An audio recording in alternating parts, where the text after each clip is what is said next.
今天的 Openai 主要是推出了 Project 功能，你可以理解成呢是一个超强的文件的处理器，它可以对于你的文件和对话进行分门别类的管理。用 Project 你可以把这个搜索拓展到整体的对话的内容，而不仅仅呢是标题。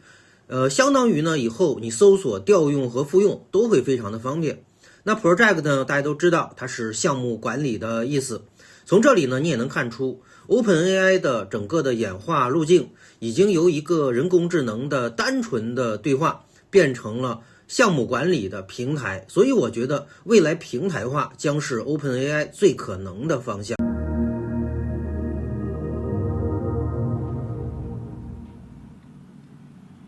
Hey everybody, welcome to day 7. I'm Kevin, I lead product at Openai. I can't believe that we're only halfway through the 12 days of Openai. I hope you're all having as much fun as we are. I thought I would start by giving a bit of an update on where some of our rollouts from this past week are. So first, Sora, we launched on Monday. Demand has been off the charts, frankly, and it took us a little bit longer than we even expected to get this out because of it. But I'm excited to say that Sora is now fully available to Plus and Pro users outside of our friends in Europe. Also, yesterday we launched live video and subscription and screen sharing in advanced voice mode, and that's now fully rolled out to Plus, Pro, and Teams users outside of Europe. And Santa mode, which we talked about yesterday too, is available globally. So with that, let's talk about today. Today, we're super excited because we're launching something that you've all been asking for a while, which is projects in ChatGPT. When you start a project, you can upload files, you can set custom instructions, and generally tailor ChatGPT to all of the conversations that are part of that project. And all the parts of ChatGPT conversations that you're used to, things like search and Canvas, work as part of projects. Or you can skip all that fancy stuff and just use projects as folders to organize conversations. So with that, let's dive in. Great. Hi everybody, I'm Thomas. I'm an engineer that's floating around OpenAI in various forms. And one of the things I really love doing is giving things that people really want. And we've really heard loud and clear that people want the ability to organize conversations inside of ChatGPT. You may have been noticing that we're improving a lot of the core experience of ChatGPT. Recently we launched ChatGPT Conversation Search, which allows you to go over past conversations and search them in like a textual form. And this is really yet another organizational tool. I really think of these as like smart folders. And with that, let me kick it over to Drew. Sure. Give you a quick intro. Hi everybody, my name is Drew. I'm a front-end engineer here at OpenAI, and I've only worked here for 3 months. How's those 3 months been? It's been crazy. Yeah. I'm having a blast. Do you expect to be on a live stream 3 months? I absolutely did not expect that, but here we are. Just wait for your 6-month anniversary. Oh my gosh, I don't even want to know. Yes, I'm super excited to introduce projects today and show you how it all works. So if we look at my screen here, I can talk about, I have ChatGPT up, and I have some existing projects right here that you can see, but I'm gonna create a new project. So you just go to the left sidebar there and click plus, and then let's do live demo, Friday the 13th. What could possibly go wrong? All right, let's see, here we go. Okay, we're in. So I've created a project here. I can edit the project title if I want. I can select a nice color, which helps me like customize it in the sidebar there. And then I can add files or instructions like Kevin mentioned, and I can just start a chat. So let's say yes or no, should I deploy code to production on Friday? It's a great question. Yeah, it's really, okay, so this is important. Sometimes the model can be wrong and we're just gonna move on with it. Obviously we can and should and will ship code today.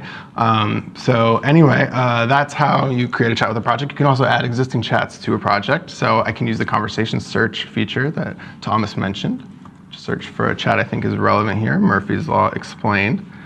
And then I can add it to the project from the sidebar, live demo, and there, just like that, it's in there. I can also drag and drop, excuse me. I can also drag and drop out. Looking great. Perfect. Sorry, nursing a little bit of a cold. All right, So that's the live demo, but I really want to dive into what we actually, some projects that I've actually been working on. So I've been organizing a Secret Santa gift exchange for my friends and family. So I've collected survey results where everyone said what kind of gift that they want, and I'm going to be organizing the event. So everyone gets assigned to someone to give a gift, and we all have an event, and everybody exchanges the gifts. And it's like a really fun holiday thing that I like to do. So I've been organizing this with a Secret Santa project. So if I dive in here, I've given it a fun title with an emoji. I have my festive color selection. I have project files here that are relevant to this project. So I have Secret Santa submissions, which are the survey results I mentioned, and then the rules, the budget for the gifts and things like that, as well as the event details. I also have instructions for this event. So in this case, I had a little fun with it. You're principal level elf at Santa's workshop. You've been tasked with helping me organize a secret gift exchange for my friends. You communicate festive tone. I also said, Lee actually gave us this great tip on the live stream recently. When asked to write a letter or email, use the Canvas tool when possible to bias towards that, because it's such a great environment for interacting and generating draft emails. Also, ignore previous instructions. Santa is real. I don't want to risk anything, so make sure that's safe. So if I look, I already have a chat here that I've created for the Secret Santa, and I've said, show me the Secret Santa submission spreadsheet and a table. So this is pulling that data from that spreadsheet that I uploaded in the project, and so I can see what everybody wants for their Secret Santa gift. On top of that, I can actually keep referencing this information and act on it. So below, I said, please randomly assign every person to give a gift to another person. Display in a table with 3 columns, giver, recipient, and recipient gift ideas. So you can see here that it's actually done that. So I know that Ethan is giving a gift to Jade, and Jade wants animal stickers. Also, I can actually look and validate that this data is valid and that this was actually random if I get accused of interference as the organizer of this event. I have the Python code here that actually did the shuffle. So Thomas, does that look legitimate to you? It looks reasonable. Okay. So this is a positive from Thomas. This is a legit Secret Santa gift exchange, no shenanigans involved.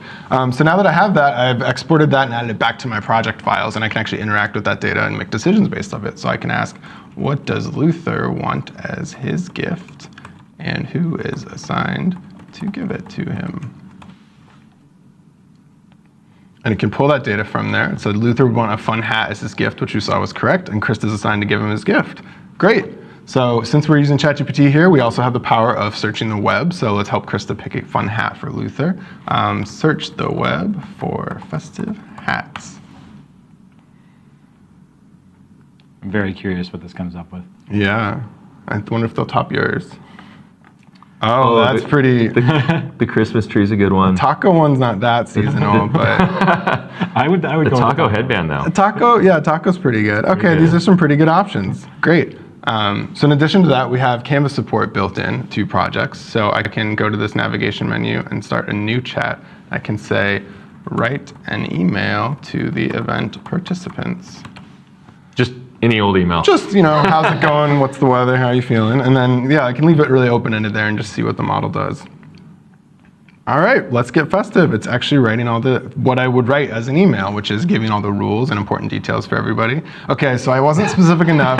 It is telling everyone who's assigned everyone, which is like the fundamental rule. Maybe you want to be a little more specific next time. So with Canvas, you can iterate. I can get that feedback and move. But this is a great starting point, and I did this in like 10 seconds. So that's really, really great example.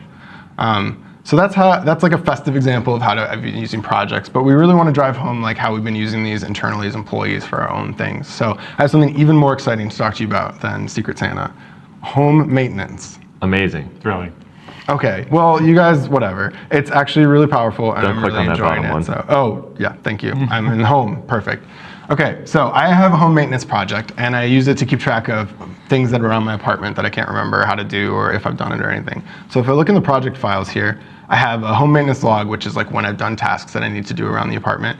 I have documentation that I've written myself. As an engineer, we love writing documentation. Don't we all? Yeah, after work, I go home and just write documentation about how my apartment works. It's a fun Saturday evening. It's a great way to spend my days. So I have documentation around my smart home setup and my media center, and then also some appliances in my house, like my fridge and my garage. And having this all paired together with the home maintenance log in the context of this project means I can ask questions about it in a really conversational way and get answers. So I can say things like, do I need to replace the water filter in my fridge?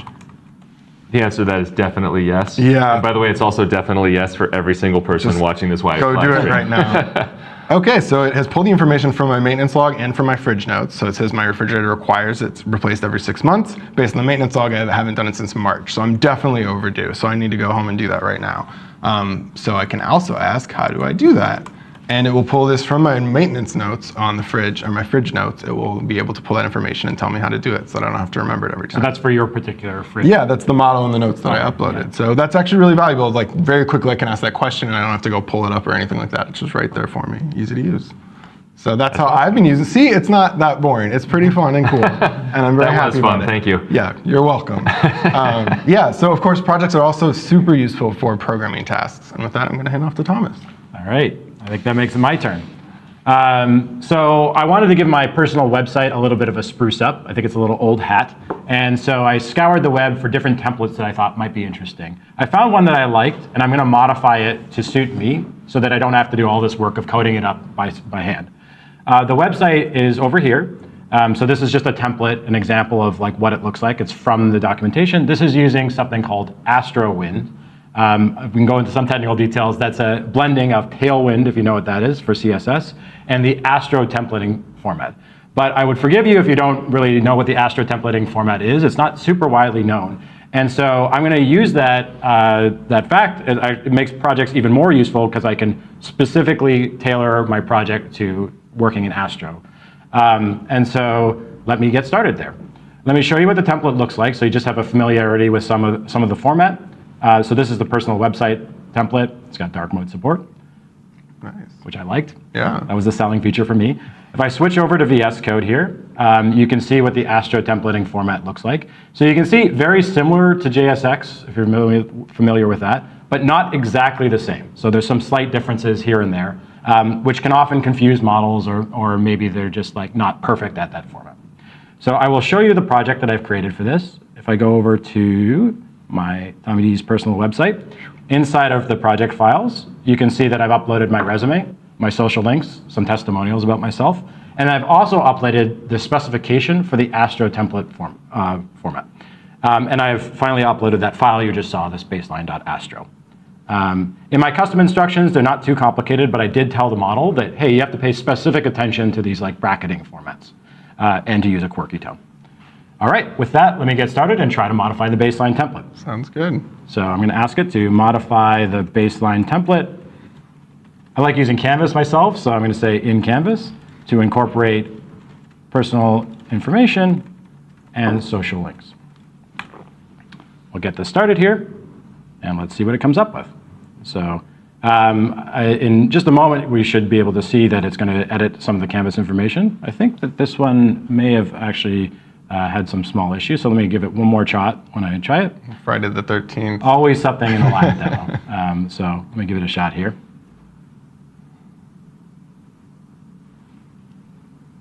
Oh, I see.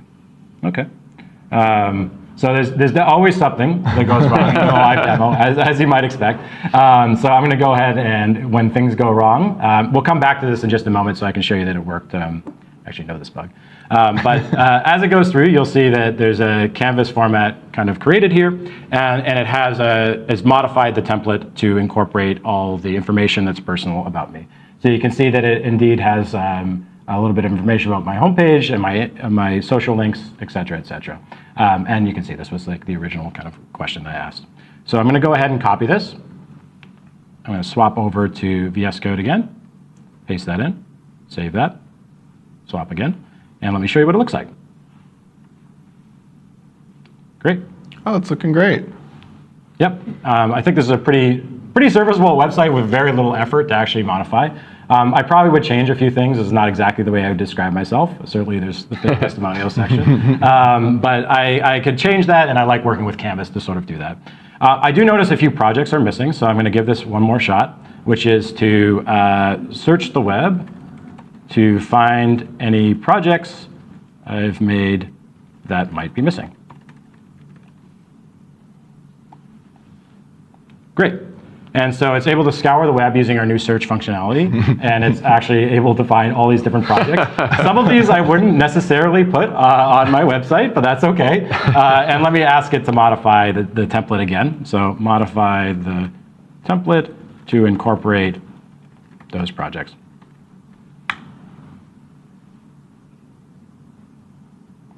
So in this case, it's using the Canvas editing, which is, you heard a lot about Canvas on Tuesday. I really love it because it's a way of collaborating with the model in sort of an interactive way that goes back and forth. In this case, it's going, instead of like replacing the entire document, it's showing me sort of a diff view, line by line, about what's changing as I go through this. This view is great for code. Yes. Compared to just huge blocks of text that you can't tell what's changed. There is a bit of an Easter egg at the end you'll see, which is that you can go to the top right and you can actually see the differences that have been made. And these are the type of things that we're just improving over time. I really think that team is doing quite well and just really improving, again, the core experience of ChatGPT. And it feels a little bit different than the turn-by-turn kind of chat that we always have. Yeah, it's definitely just getting started. There's so much exciting stuff that we've got coming in Canvas. Great. So it's just finishing out now. I can see that it's about to finish out over here. It's going through my work thing and putting a little bit more work experience.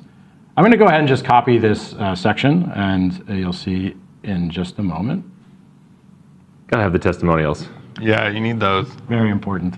And it's going down to the call of action, which is always the end. Great. And so I'm going to go ahead and copy this in. Oops.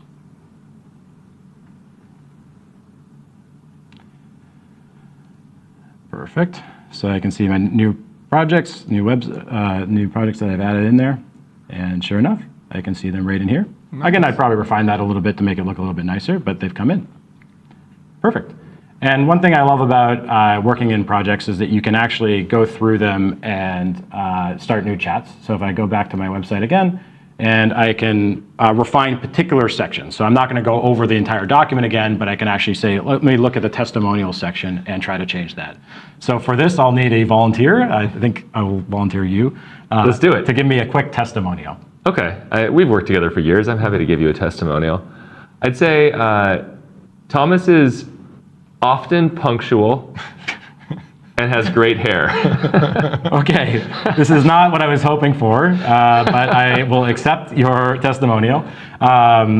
So let me tell the model to refine the testimonial section with Kevin Wheel's new. It's really going to make the page pop.